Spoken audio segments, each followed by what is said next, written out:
चंदा मामा हरे आवा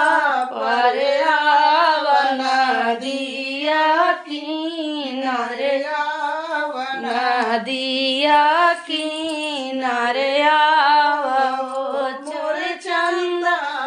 उतया उतनवा के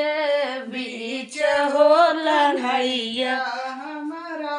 खेवई हो कन्हैया हमारा रोवाई हो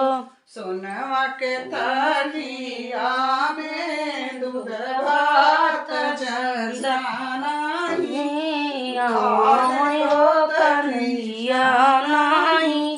खाई हो मोरी भाई जो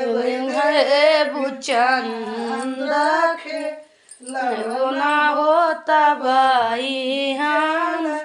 घुटबई होता बाई जल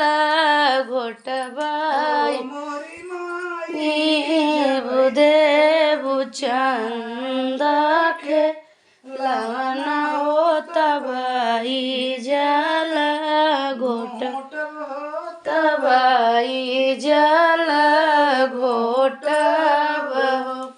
कंचन थाल मांगामय होत जल भर मामय होत जल भर मोरी जसुदा धरही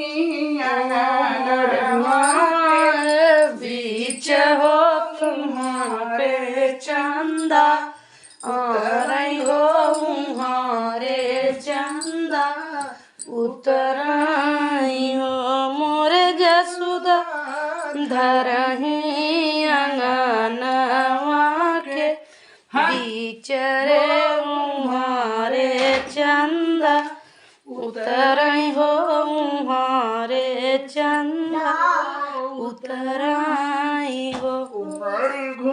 हरि कृष्णा हे हो तब बीच हो तजल बीच ढूरई हो मोरी साई कंदा कमाई लिए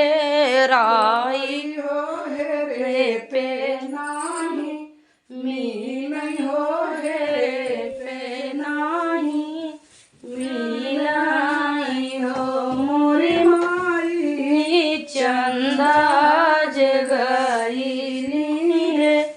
राई हो बोलाए नाही